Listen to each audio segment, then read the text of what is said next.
Alhamdulillah. Wassalatu wassalamu ala ashrafil anbiya'i wal mursalin Sayyidina wa nabina Muhammad wa ala alihi wa ashabihi wa man tamassaka bi sunnatihi ila yaumiddin. Allahumma innana nas'aluka ilman nafi'an wa tawfiqan ila amalin bih wa na'udzu bika Allahumma min al-ilmi la yanfa' wanfa'na bima 'allamtana wa dhakkirna ma nasina wa tub 'alaina wa liwalidina wa lisa'iril muslimina fi kulli makan.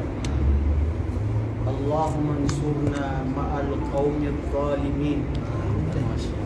Allahumma arina al-haqqa haqqan warzuqna ittiba'ahu wa arina al-batila batilan warzuqna ijtinabah birahmatika ya Qawiyyul Aziz al-Jabbar al-Wahid al-Qahhar. Lakal hamdu kullu wa lakal syukru kullu. Ayyuhal ahibbatu fillah, ayyuhal musyahidun, as'alullah subhanahu wa ta'ala an yatuba alaina qabla an natafarraqa fi hadzal majlis alladhi nahnu najtami'u liwajhi Allah faqat la ghayr. Mga kapatid sa pananampalatayang relihiyon ng lahat ng mga propeta, inihiling ko sa Allah subhanahu wa ta'ala na ang gabing ito ay siyang gabing maging mapanatag sa ating lahat, maging kalugod-lugod sa Allah. Nawa hindi pa tayo nag-iwalay dito at kami din ang ating mga taga-manood o ang manunood sa mga video ito ay nawa ay napatawad na tayo ng Allah subhanahu wa ta'ala sa ating mga kasalanan. Katotohanan tayo ay nagtitipon-tipon, wala iba tayong ibang hangarin maliban na lamang sa tayo ay kalugudan ng Allah subhanahu wa ta'ala. Alam natin ito, ang lugar na ito, na nandito tayo sa musalla ng Maktab ng Sulay. Lagi na lang ito natin ginagawa sa araw ng linggo na gabi ng Lunes. Ang kahapon o isang linggo ay parang kahapon. Ang kahapon ay parang kanina lang. Diba? Bilis ng panahon ng Rahman. Ya Allah, Ya Rahman, Ya Rahim. Ano nga ba ang mundo? Napakabilis, Muhammad. Nandito talaga ang nature. Pakatandaan at huwag kalimutan mga kapatid na bawat umipas ay hindi na siya babalik. At ang bawat umipas ay nag-iwan na lang ito ng aral at bakas sa atin. At ang bukas, ang siyang ating hinaharap, ang siyang ating pagsisikapan na maparami ang ating paggawa ng kabutihan. Dahil sa bawat hininga, sa bawat paghinga natin, ay ito na rin ay nalalapit tayo sa ating mga libing. Ilan lang ang mga kasama natin, ang kilala natin, na kasama natin sa mga lectures. Naalala ko, meron pa kami mga video noon dito. Kung nandito pa, kung kami nag-aaral sa Darut Tauhid, lagi nakaupo dun si Sheikh Farid Salas. Isaya yun, taga Bacolod. Tagal na dito, 20 years na siya dito sa Sulay. More than 20 years. At yung pang mga kapatiran natin, nandun din. Marami na rin mga umalis na o nauwi na o nagpaalam na rin sa mundo na ibang mga katulad natin, katulad ninyo ng mga estudyante na lagi silang nag-aaral, pero yun na nga ay nagpaalam na sila dahil ito ay nakatakda. Hindi ko makalimutan nun nung doon ako sa Bata nun, nung nakadalawang taon pa lang kami nagdumating dito, may isang estudyante na balik Islam. Tapos pumasok siya ng Friday, tapos noong mga araw ng Tuesday nagkasunog sa kanila at hindi na siya nakalabas. Oo, nabawian na rin ng buhay, bro. Wallahi, totoo yan. So tayo, kahit papaano, ya Allah tanggapin ito sa amin, na itong mga pagtitipong ito ay maging kalugod-lugod at dagdagan ng aming kaalaman at ipabilang kami sa mga taong nagsisigawa ng anumang kanilang nalaman ay kanilang isinasabuhay. Allahumma amin. Bago tayo pumunta rito sa paksa na ating tatalakayin, ay dumaan lang tayo ng kunting pahapyaw lang, yung sa mga nakaraan. Nasabi natin nung nakaraang linggo ang tungkol sa qawluhu, alhamdulillahilladzi arsala rasulahu bil huda wa dinil haq. Huna tabayyana lana wa qulna fi hadhihi al-kalima aw hadhihi al-jumla arsala rasulahu. Wa mal maqsud rasulahu huna? Sino yung sinasabi dito na rasulahu? Ha? Sino sinasabi ditong ar-rasulahu? Ha? Arsala rasulahu. Ha? Al-anbiya. Sino yung pinaka tinutukoy dito? Ha? Si? Bakit kayo ngayong gabi ay parang walang lakas? Alam mo, kanina yung sheikh na yun, pumunta siya dito, sabi niya, itong pag-aaral nyo, kumakain pa kayo? Napaisip ako sabi ko, di ba dapat kumakain tayo after ng lecture? Bakit inuna natin yung pagkain? Lalo pa kumain pa tayo ng ginataang mais. At yung hot cake ni Kwan, ni Amid, mashallah Amid. At saka yung tsokolate na sino pa nagdala nun? Si Ibrahim, mashallah. Ya Rab, Allahu Akbar. So, gisingin natin ang ating sarili. Ano ang ibig sabihin ng Rasul dito? Jinsir Rusul, di ba? Al-Anbiya kulla. Pero sino yung tinutukoy na siya yung kumbaga tagapagmana ng lahat ng pagkapropeta. Sino? Itaas ang kamay. Sino? Yahya. Masya Allah. Takbir!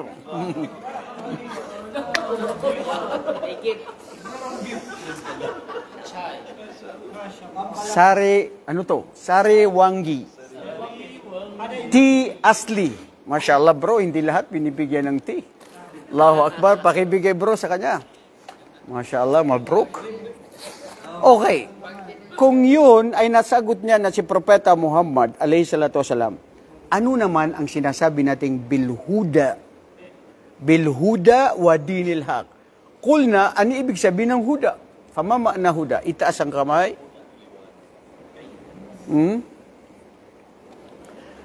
Ano nasabi natin dito sa huda? Okay. Tanong ko, ayun, mayroon ng tumaas ng kamay. Si Abdul Manan, Bismillah. Ano ang huda dito?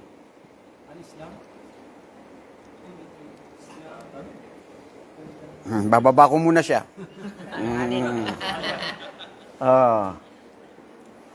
Yusuf De Leon, ano ang huda dito? Allahu Akbar. Takbir. Sinabi natin, ang huda dito ay al-iman. Di ba? Yun ang tafsir doon ng mga pantas. Pananampalataya sa Allah. Tignan nyo, yung mga nakafocus, lalong magfo-focus pa si Yusuf De Leon dito sa tina ito. Dahil meron pang ginger na nakalagay. Masya Allah. Pampalakas. Takbir. Masya Allah. Takbir. Ibigay mo yun sa kanya, bro. Sumagot ka, Abdul Aziz Bikta. Ha? At kung nasabi nating al-huda, huna wa dinul haq. Ano ang nasabi natin sa din? Marami tayong nadabanggit sa din. Ano ang din? Una, ano?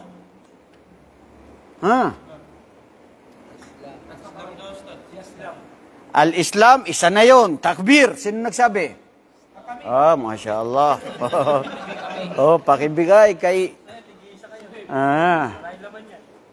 maraming laman yan. Sa kanya lang. Isa-isahin pa nila yan? Okay. Ibig sabihin ng din dito, Islam. Ano pa ibig sabihin ng din? Ha? Pamantayan ng buhay. Allahu Akbar, Masya Allah. Gantimpala ng Allah, nagbigay ng ti. Okay. Tapos, ano pa? Pamantayan ng buhay. Ito yung Islam. Ano sinabi mo, Bikta? Pananampalataya. Kasama na rin, Masya Allah. Allahu Akbar. Oh, meron pa akong nabanggit tungkol sa din. Paniniwala. Consider na rin yun, bro. Pakibigay. Masya Allah. Ang dami ng mga ano. Ano pa? Din. Meron ako nabanggit nun eh. Maganda yung nabanggit ko eh. Din. Malik yawmiddin. Ha? Malik yawmiddin.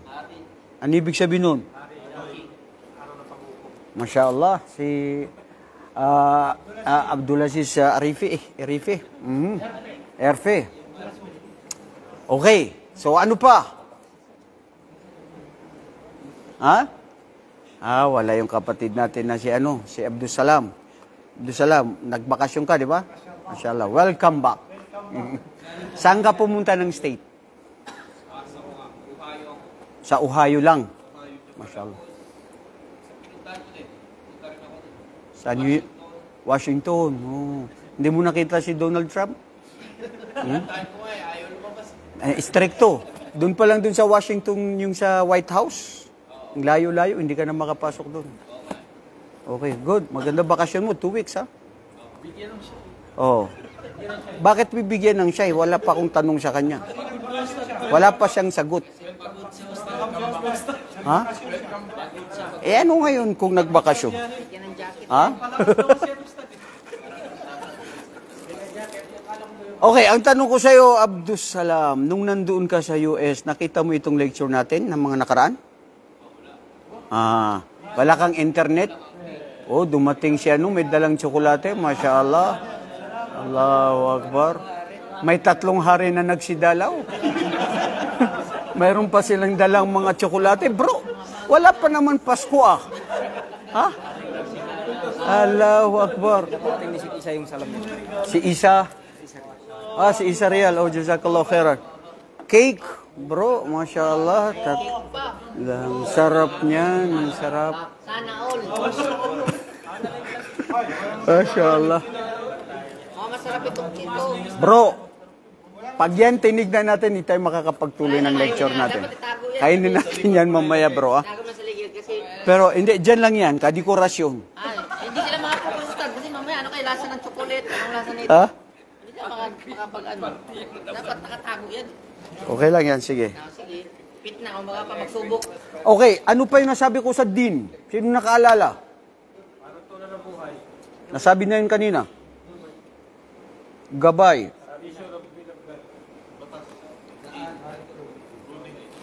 Suko. Malik yawmiddin, mga kapatid, siya ang Panginoon na makapangyarihan sa araw ng paglilitis dahil ang din dito ay Yawmul Jaza, araw na pagbibigay ng gantimpala. Katulad ngayon, binibigyan ng gantimpala ng kung sino ang nakakasagot. Sa araw ng paghukom, kung sino yung tunay na mga mananampalataya sa Allah, nagsigawan ng kabutihan at hindi nagtambal sa Allah at namatay sila na nandoon sila sa estado ng Islam, kapayapaan ang sa kanila at ang paraiso. Kaya ibig sabihin din ng din ay araw ng pagbibigay ng gantimpala. Totoo yan. Ang Islam mga kapatid, relihiyon na kung saan anumang pagtitiis na ginawa natin dito sa mundo, alamin ninyo na sa araw ng paghukom ay may gantimpala ang Allah. Ang ibibigay sa lahat ng sinumang tunay na nagsigawa. Bilhuda wa dinil haq. Ano pang nasabi natin sa din? Bilhuda wa din. Al-haq, mama'na haq. Ha? Oh, mashallah, nauna si Kwan. Si Jibril, saya, mashallah.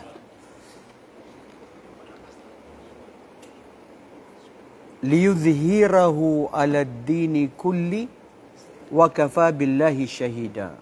Mama'na liyudhhirahu.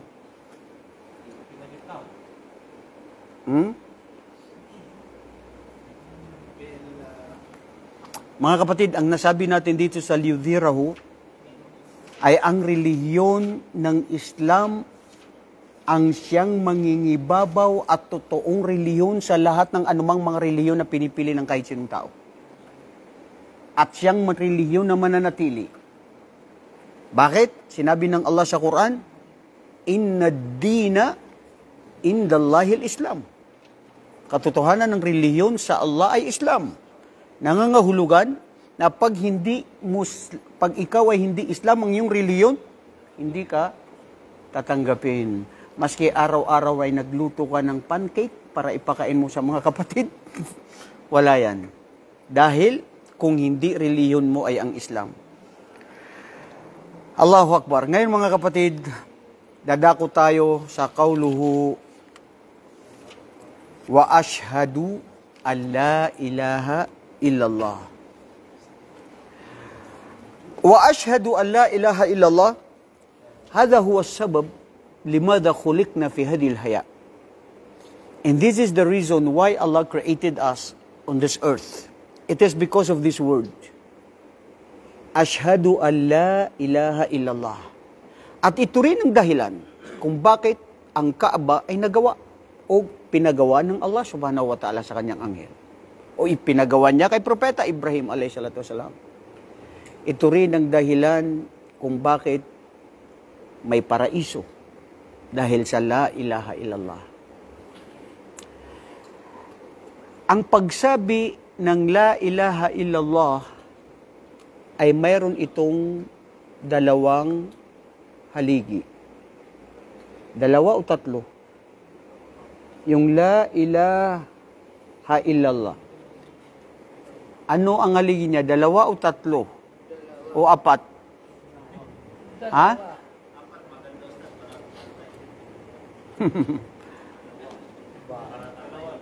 Ano yung arkan?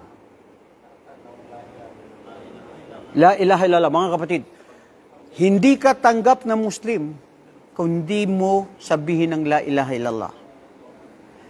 Unang dapat ituturo sa bata ay ang la ilaha illallah.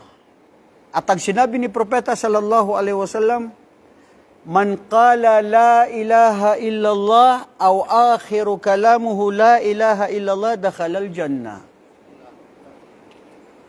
Ang la ilaha illallah ang unang salita na dapat itinuturo sa mga bata. At ang la ilaha illallah ang siyang susi sa paraiso dahil ang sino mang mamatay na huling masabi niya la ilaha illallah ay tatanggapin at papasok sa paraiso. At ang la ilaha illallah, mga kapatid, kung ito ay isulat sa kanyang ma'na, sa kanyang pagkasagrado, sa kanyang nilalaman, ubusin man at maubos ang lahat ng tinta at gamitin ng tubig sa buong karagatan dito sa mundo, makikita ninyo na walang-wala at mauubos at hindi niya may kakatumbas ang kahalagaan ng la ilaha illallah. La ilaha illallah, paano ito papasok sa puso natin, mga kapatid? Wa ma'na la ilaha illallah? Yan, yun, magandang tanong. Ano ang ibig sabihin ng la ilaha illallah? Ha? Ano ang la ilaha illallah? Si Ayman. Ayman ka ba? Oh, Ayman. Ano ibig sabihin? Walang ibang Diyos, tangi sa Allah lamang. Okay. Tama ba yun? Ha? Walang Diyos liban kay Allah. Walang Diyos liban kay Allah. Sabi niya, walang Diyos maliban kay Allah. So, magkapatid yung sagot ninyo. Sabi ng iba, kulang. Ano ang kulang? Tinimbang, ngunit kulang. Sandali, itaas ang kamay.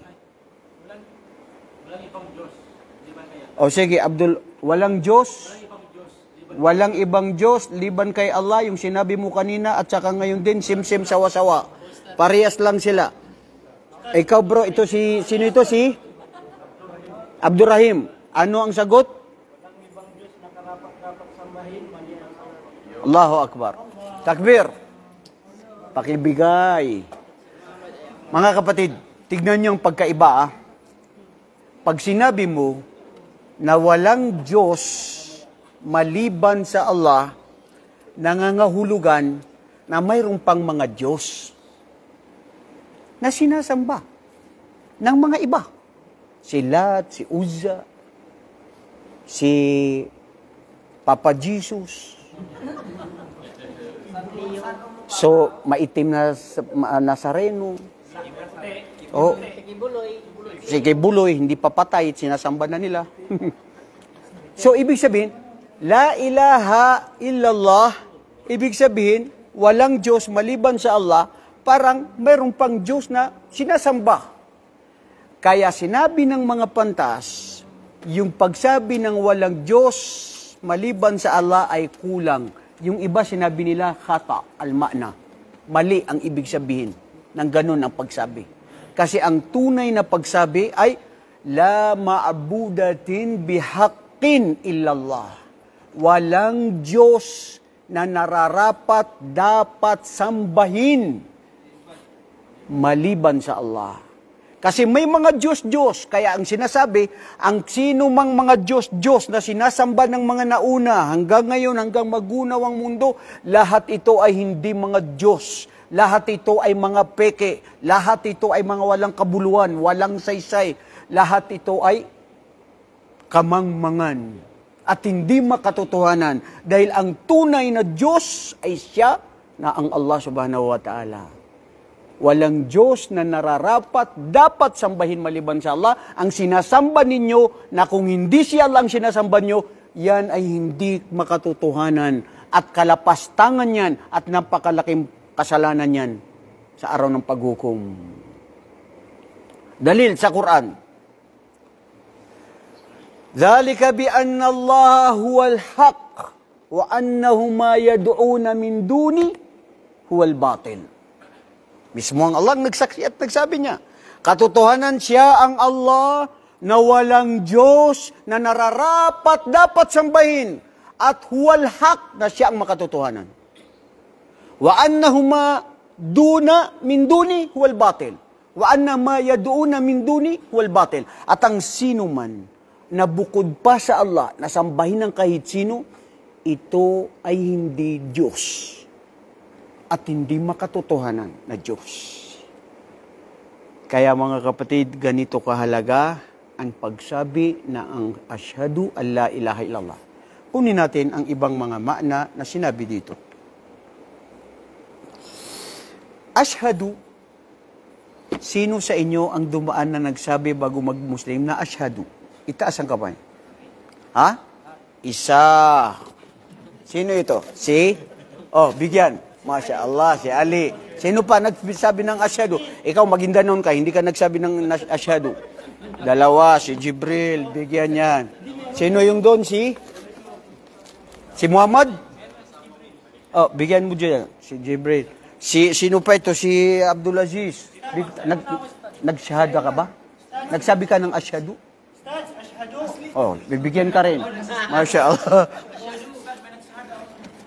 Okay, sino pa yung nagsyahadu? Masya Allah. Okay. Ya Allah. Oh, Masya Allah. Oh, tama. Ito rin, oh, nagsyahadu. Masya Allah. Bakit dumami ang nagsasabi ng asyhadu? Makatotohanan ba kayo, bro? Talaga? Ha? O, bigyan siya doon. Ha? Nakadalawang beses ka magsyahadu, bro? Isa lang. Ha?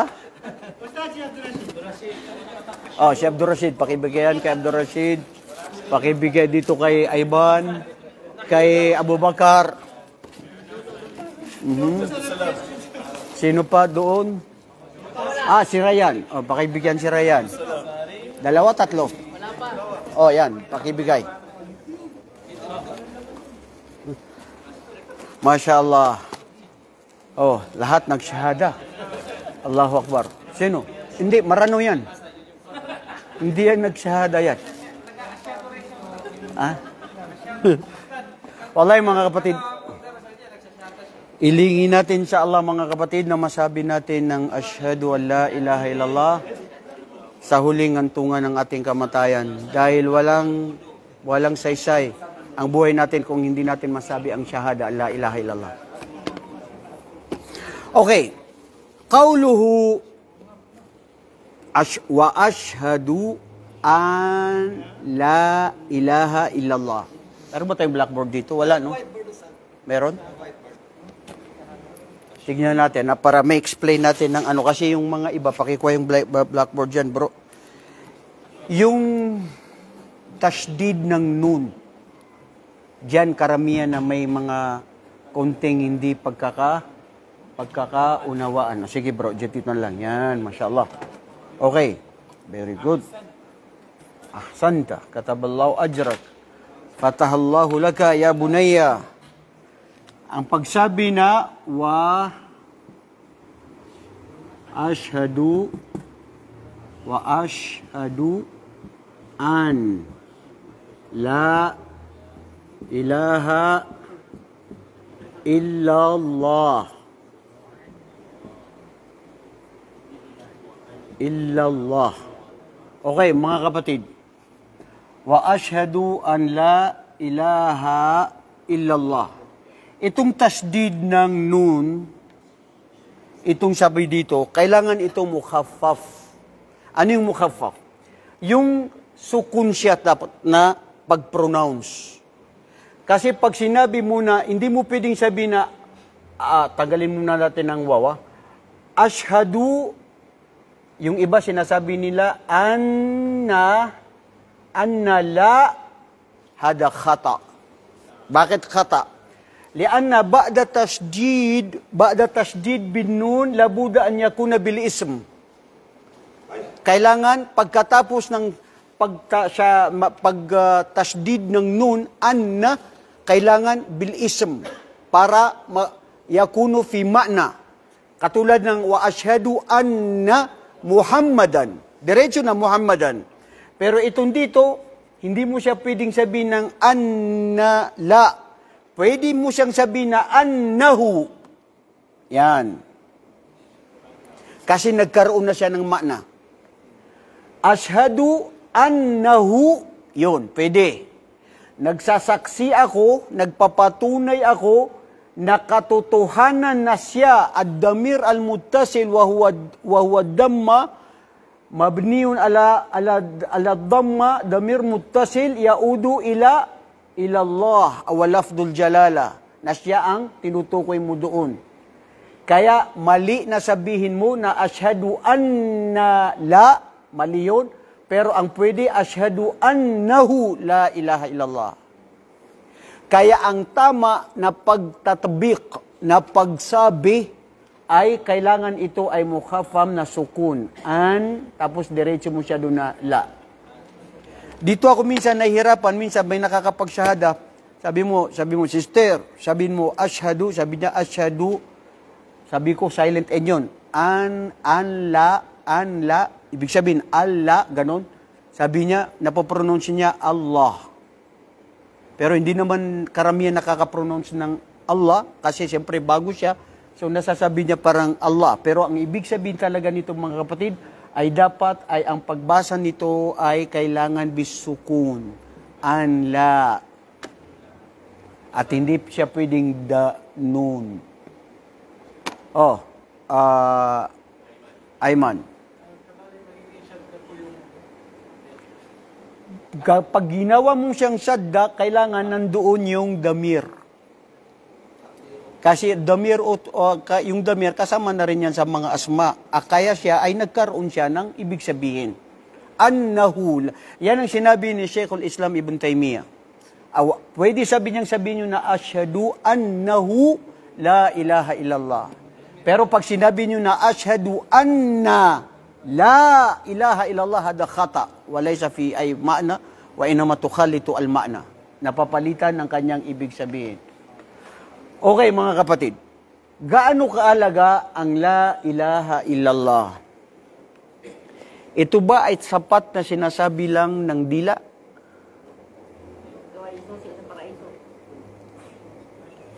Natatandaan nyo yung dua na sinabi ni Propeta, hiniling ni Propeta Musa.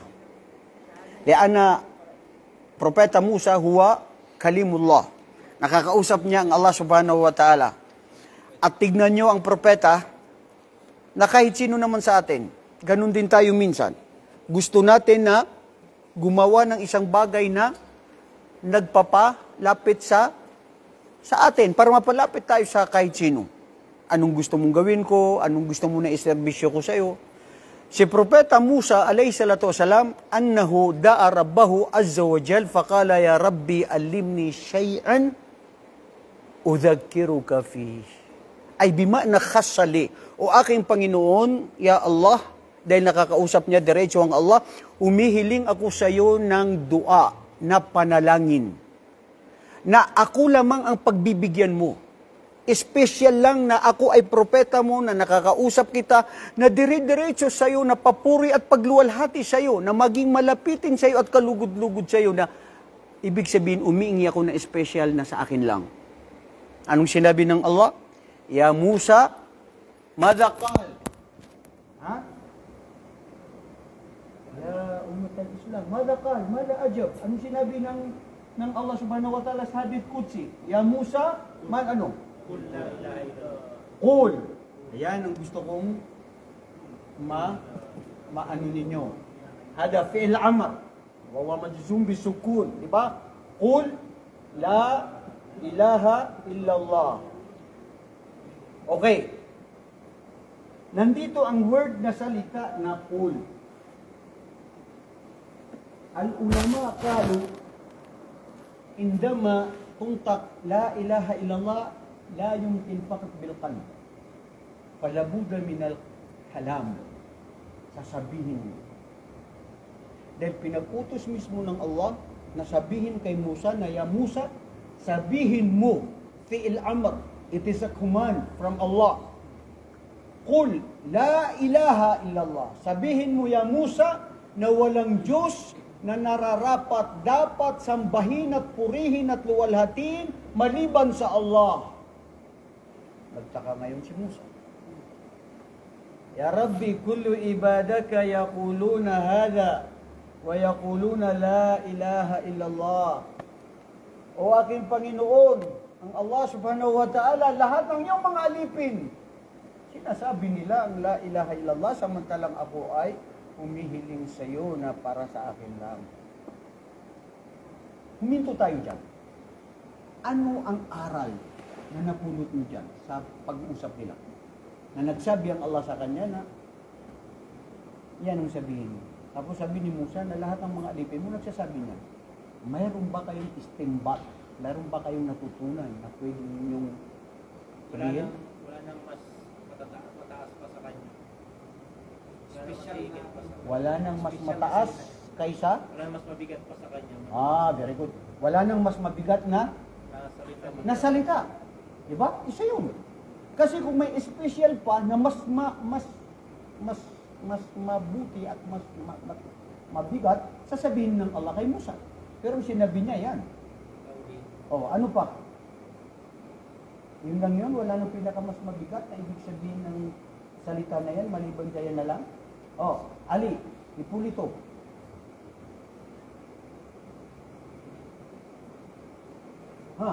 Nurhaydin. Magpapaalala ko para sa mga taong banggitin ang pangalan ng Allah. Para pag-aaral. Very good. Para banggitin ang la ilaha illallah. Yusuf. Dahil kung bakit pinadala sila Musa alayhi salam, mga propeta dahil sa la ilaha. MashaAllah. Allahu Akbar. Takbir. Dahil ang lahat ng mga propeta, lahat man sila, ipinadala sila na lahat yan. Ikaw, Musa, katulad niyan. Wala na, di ba? Pero parang meron pa. Meron pa. Mayroon pa. Abdurrahman, ano? Try lang sa... Oh.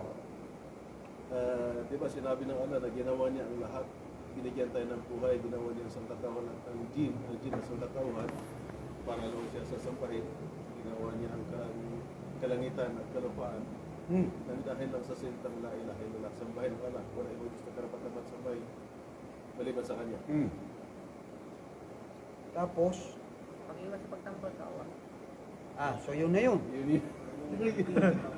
Yun na yun. Okay, good. May punto. Mayroon pa kung gustong mas lagyan ng maraming ingredients. Ali Ipulito. Isang dinero, Ito ay isang dhikr. Pinakamabigat na dhikr ay la ilaha illallah. Kasi, di ba, sabi ni Musa, alimni shay'an an udhakkiruka fi. Turuan ako na ikaw ay lagi kong alalahanin. Napakabigat na pag-aalala sa Allah ay ang pagsabi ng la ilaha illallah. Okay. Meron pa akong gustong nanay. Jibril. Halimbawa, kung ito yung timbangan, buong mundo ay buong kalawakan, buong naman ng mundo, tapos yung kalawakan, mabigat ng la ilaha illallah. Very good. Allahu Akbar. Yan ang huli ng hadith na yan na sinabi ng Allah subhanahu wa ta'ala kay Musa. Sabi niya, kumbaga, ikaw Musa, sinasabi lahat ng mga aking alipin, parang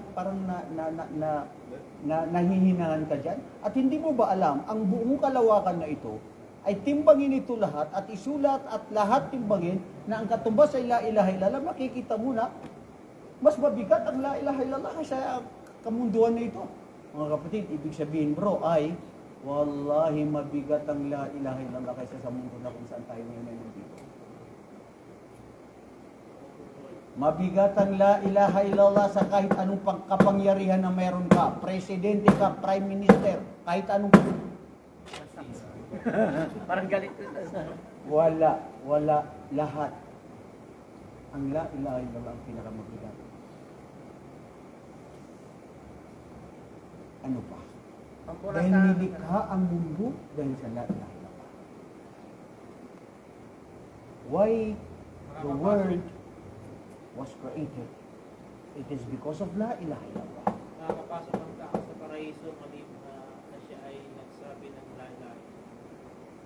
May isang panta. Tanggal na sir. Okay, very good. Lahat, sagot nyo. Tama yan lahat. Sige lang. Bro, alam nyo ang aral dito? Dito natin makikita ng Allah subhanahu wa ta'ala, ang ating tagapaglikha, ay patas siya sa lahat ng kanyang alipin. Hindi dahil ikaw ay propeta, bibigyan kita ng special na pagsamba sa at dikar sa akin. Anong dikar mo at dikar ng ibang mga tao na alipin ko, pantay-pantay kayo. Tignan niyo ang pagka-just ng Allah subhanahu wa ta'ala. Ang pagiging patas niya sa lahat ng kanyang mga alipin. Patas. Qul la ilaha illallah. Kaya bagat naman sinabi ang hadith ng Propeta Muhammad sallallahu alaihi wasallam na ang magsabi ng la ilaha illallah ay tanggap sa paraiso. Ngayon, mayroong mulahala na nasabi dito sa kitab. Maski ikaw ay nagsabi ng la ilaha illallah, pero kung wala ang gawa at wala ang ikhlas, walang saysay. Palidhalika hunaka ulama ishtaratu bidhalik al-shurutu la ilaha illallah. Ang mga ulama, mayroon pa silang binigayan na 7 o 8 na mga kondisyon ng la ilaha illallah. Kasi hindi pwede sabihin na magsabi ka niyan, tapos akala mo tanggap ka na. Naalala ko noon, nung high school ako, mayroon ako mga pinsan na Kristiyano. Bitin mo nga ng ustad. May pinsan ka na Kristiyano. Ha? Oo, meron. Bakit? Kayo lang ba ang may mga kamag-anak na Kristiyano? Ako rin, meron. Bakit natanggal? Ha? Anong nangyari doon, bro? Kristiyano. O, paano naging Kristiyano yung pinsan ko? Sige nga. Na, sa mga nahawa sa mga Nag-asawa ng Christian. Ha? Paano? Nag-asawa ng Christian. Pinsan ko, tapos nag-asawa ng Christian, naging Kristiyano na siya. Ganun ba yun? Ito, Maranaw ito. Sige, ikaw, Maranaw. Ha? nagayuman daw. Ikaw talaga na judgmental ka. Maranaw ka talaga na judgmental. Dahil hindi nagsasala daw. Tita mo, Ustad, nag-asawa ng Christian. Kaya nagkaroon ka ng pinsan. Yung tita ko? Tito mo. Ayun, very good. Very good. Yung tito ko, kapatid ng nanay ko, nag-asawa doon sa Samar ng mga waray. Dahil apat ang kanyang mga anak doon. Tapos mga Kristiyano sila, lumaki sila sa pagka-Kristiyano. Minsan, pag pumupunta, ano? Ang tama, nagsyahada siya sa Christianity. Nagsyahada siya sa Christianity. Paano mo nasabi na nagsyahada siya sa Christianity? Hindi naman nagsyahada ang mga Kristiyano. Ah. Alam mo, ikaw, binabago mo yung lingwahe. Meron bang Kristiyano na nagsyahada, bro? Sa pagka-Kristiyano? Magaling yung mga Christian, pag sinabi natin na yung Christianity nakukuha sa pag-aasawa. Oh. Parang sa atin sa Islam sa din. O kaya nga, hindi ako. Islam sa pag-aasawa. Oh. Ganon din sa kanila. Kaya hindi mo ito makukuha. Judgmental siya eh. La ilaha illallah. Okay, tama yung sinabi mo na siya ay lumaki sa pagka-Kristiyano. Tapos sabi ko nung high school ako, sabi ko, pinsan, magsabi ka ng la ilaha illallah, Muslim ka na. Sabi niya, talaga? Sabi ko, sige, sabihin mo, la ilaha illallah. Tapos nagsada siya ng la ilaha illallah. Bukas pumunta ko sa lugar nila, pinsan, inom tayo. Tagay ka dito sa tuba.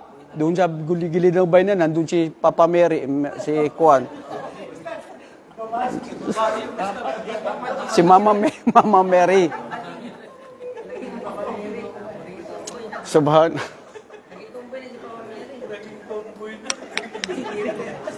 La. La tasubbu, la tastahzi'u bi aliyatihim ya ayyuhal ikhwa. So, ang punto rito, mga kapatid, ang sabi dito sa kitab, ang maski ikaw ngayon na Muslim, na magsabi ka ng la ilaha illallah, pero pag hindi totoo sa puso mo, walang silbi ang pagsabi mo ng la ilaha illallah. Dahil ang buhay ng isang Muslim ay kailangan na aayon sa la ilaha illallah. Hunaka bima'na ashhadu ay uqirru biqalbi natiqan bilisani. Ang pagsabi ng ashhadu, ang pagsaksi, ay ang ibig sabihin ay sumasaksi ang iyong puso na sinasabi ng dila. So, hindi dapat magkahiwalay. Paniniwalaan ng puso, dapat sinasabi. Dapat ginagawa. Kasi may mga tao na minsan sinasabi nila, yaquluna fi alsinatihim ma laysa fi qulubihim. Sinasabi ng kanilang dila, namumutawi sa kanilang dila pero wala sa kanilang mga puso. Pero kailangan dito ay magkasama. Mayroon ba sa mga tao na nagsasalita na wala sa puso? Marami. Marami ako kilala. Okay. Judgmental din dito. Hindi lang yung nag-iisa. Kasi bro, hindi natin alam ang saulubin ng isang tao. Di ba? Lianna shahadata tutlaqu wa ikhbaran amma fil qalb fa anta indal qadi tashhadu bihaqqi fulanin ala fulan. Tashhadu bil lisan amma fil qalb hunaka ikhtiyarun wa amalun fil qalb. Sasabihin ng dila. At ito ang pananampalataya mga kapatid. Huwag tayo maging katulad ng mga al-murji'ah. Ang mga murji'ah na mga firqa ng mga kamusliman, ang sa kanila, magsabi ka lang ng la ilaha illallah, lahat ng gawain ng mga gawain na kasalanan, mafi muskila, sawi simsim sawa-sawa. Ay, la yadurru ma'al imani ay ma'siyah. Hindi kailanman mababago ang pananampalataya mo maski anong kasalanan na ginawa mo. Sabi ng mga Burji'a, sinabi naman ng mga Khawarij, na humuladina mukaffiruna li haula al-kabair, sabi ng mga Khawarij, hindi. Dahil lang sino mang gumawa ng kasalanan, ay siya ay doon sa impyerno at mananatili sa impyerno. Wa huwa mukhalidun finnar. Siya ay mananatili sa impyerno kung ikaw ay gumawa ng malaking kasalanan. Nasaan ang Ahlu Sunnah wal Jamaah? Dito sa dalawa, sa gitna ka. Ano ang hukom ng isang taong napakamalaki ang kasalanan? Ha? Nakita mo ang isang Muslim, umiinom, ng bababae, nagdisko, gumawa ng kasalanan, nagsigarilyo, nagdrugs, nagtapon ng, sa amin, grabe ang magkaper yung iba sa amin, magtapon ka lang ng basura doon sa tapat ng bahay niya, isusulat niya doon, napakalaki pa. Kaper, so pagudud siya sa basura. Kaper na yun, bro. Judgmental talaga yung ibang mga maranaw. Kayo nga mga maranaw, judgmental. Kaper ang sino mang tatapon dito ng basura. Hindi mo yun ikakaper, of course. O kaya matatakot talaga yung mga magtatapon doon. Kasi pag sinabi mo kaper, napakalaking ano na yun. So, ang Ahlu Sunnah wal Jamaah, ano ang hukom ng isang taong makasalanan? Ha?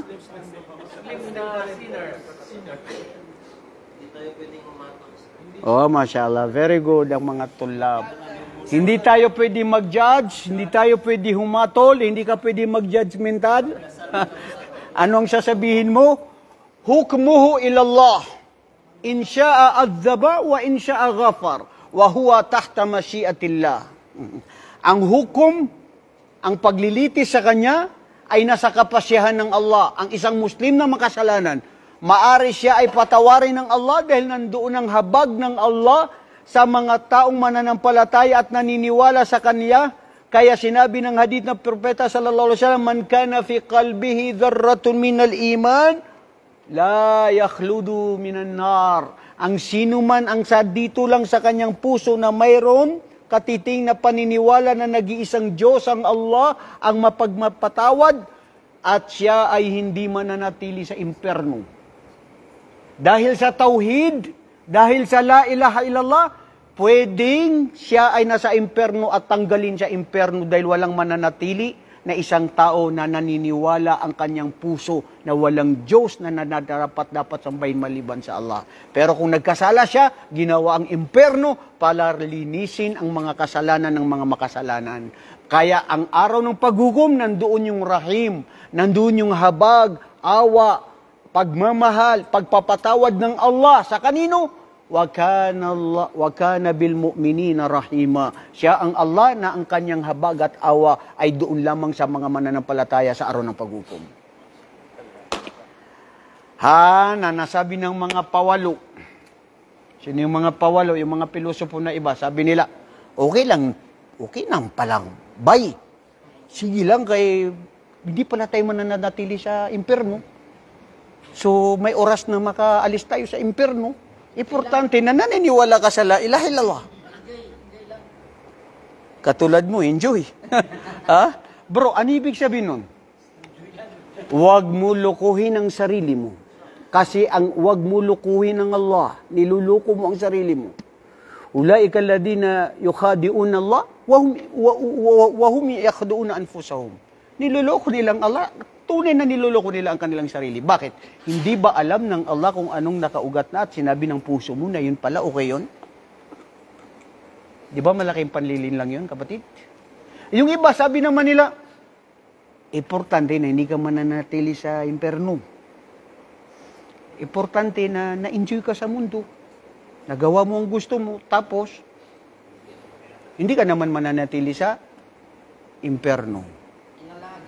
Wallahi mga kapatid, hindi yung dapat ang maging katangian ng isang Muslim. Dahil ang impyerno ng Allah ay kung ano ang masidhi na masakit na parusa doon ay 1% lang ang nandito sa mundo. Doon, 99%. At ang isang araw doon ay katumbas ng 1,000 taon sa mundo.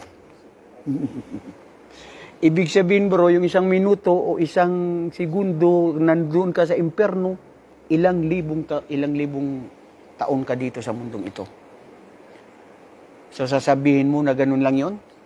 Pangalawa, ang mga taong nakalabas na sa impyerno at mapunta sa paraiso ay meron pa rin makikitang bakas na sila ay galing sa impyerno. So ano pala yon? Ikaw pala pasang-awa. Pero mga kapatid, wallahi, ganito kahalaga ang pagsabi ng la ilaha illallah sa pamamagitan na siya ang pinakamabigat sa lahat ng mga salita na ipinagturo ng lahat ng mga propeta sa kanilang mga tao. Ang la ilaha illallah. Kaya kailangan ng la ilaha illallah, nandito yung amal wal ikhlas. Okay, ano ang nasabi natin sa amal? Ang amal na gawa ay kailangan, hindi. Ang amal na gawa, tatanggapin ito kung ang gawain na ito ay,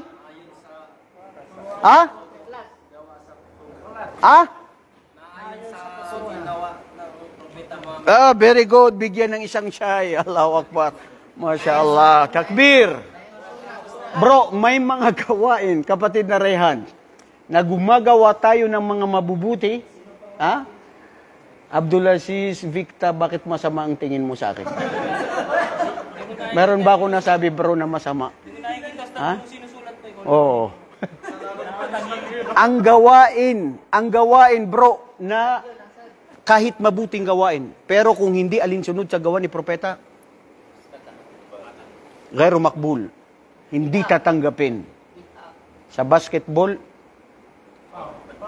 hindi ka tanggapin, hindi ka ma-shots. Ikhlas. Kailangan may ikhlas. Ano ang ikhlas?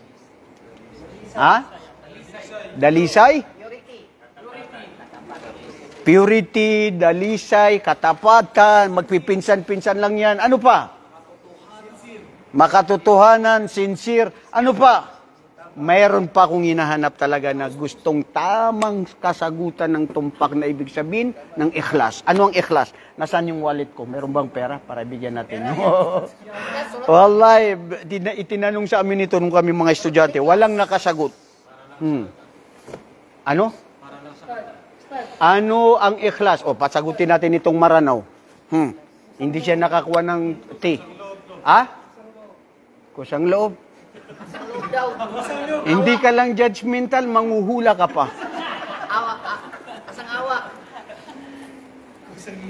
Sayang. Abdurrahman, ano? Taos puso. Manguhula. Masya Allah, taos puso.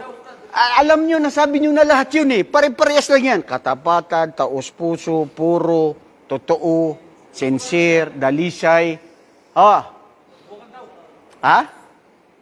Abdul Manan. Sige, subok. Okay, very good. Correct yan. Pero hindi yan ang dapat din. Anong ikhlas? Anong tunay na ikhlas, mga kapatid? Anong tunay na ikhlas? Testing. Paninindigan ng puso. Ganun din. Allahu Akbar. Bro, tignan mo yung mga nagko-comment. Baka may makasagot sa kanila anong ikhlas para ipadala natin ng LBC itong tea. Ikaw, anong sagot mo dyan, Ayman? Honesty. Magiging matakutin siya Allah. Wallahi, sa dami ninyo, wala pa akong nakikita tunay na ikhlas. Ikaw, Ayman, na part 2. Ito, Ayman, part 1. Ano? Al-Ihsan. Ikaw, salita ka ng salita, walang tama sa mga salita mo. Ano? Ikhlas, yun na yun. Ikhlas, yung ikhlas na puso. Hindi ba, Al-Ihsan? tignan natin si Rayhan. Rayhan, anong ibig sabihin ng ikhlas? Dalisay, sinabi na yun. Amana, sinabi rin. Mga kapatid, dahil pakinggan mo muna natin ito si Abdul Salam. Anong ikhlas? Ang ikhlas is sincerity or ito yung puso at isipan mo. Sincerity. Pureness. Something like that. Something like that. I know you came from United States of America. You spent your 2 weeks vacation there. But that is not necessarily the point of what is the meaning of ikhlas. Walay mga kapatid, dapat matutunan natin. Lahat ng sinabi niyo tama. Pero may sinabi ang mga pantas kung ano yung tunay talaga na ikhlas. Ha? Ito, umabol pa itong kuwan nito. Maranaw.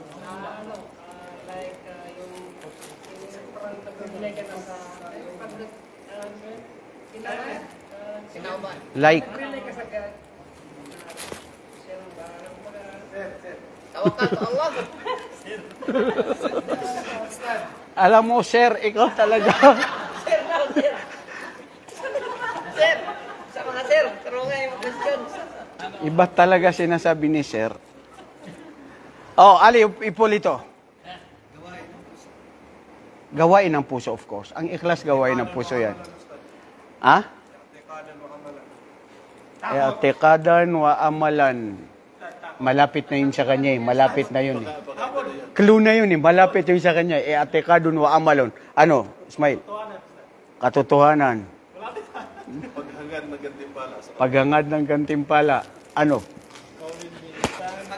Kaisahan ng Allah. Tagalog, Bisaya, English, whatever. Mga kapatid, ang sinasabing ikhlas na lahat ng sinabi nyo ay tama, bukod pa dyan, matatanggap at sasabihing ikhlas, idha kana huwa amalun saleh.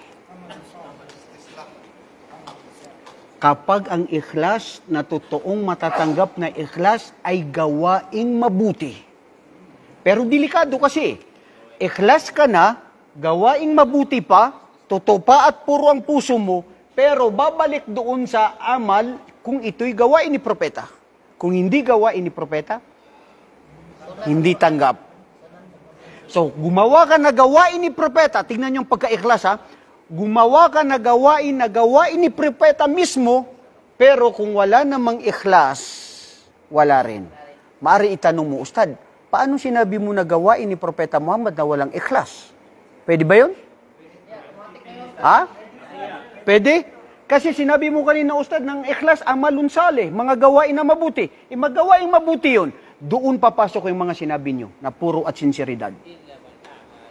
Maari ang isang tao, ang isang murtad, ang isang munafik, ang isang mapagkunwari, ang isang mapakitang tao na tatama ang gawain niya, hadith pa ni propeta, lahat na sa ayon sa kay propeta, walang nakakaalam kung ang kanyang puso ay puro at totoo. Walihada intahayna subhanakallahumma wa bihamdik asyhadu an la ilaha illa anta astaghfiruka wa atubu ilaik. Assalamualaikum warahmatullahi wabarakatuh.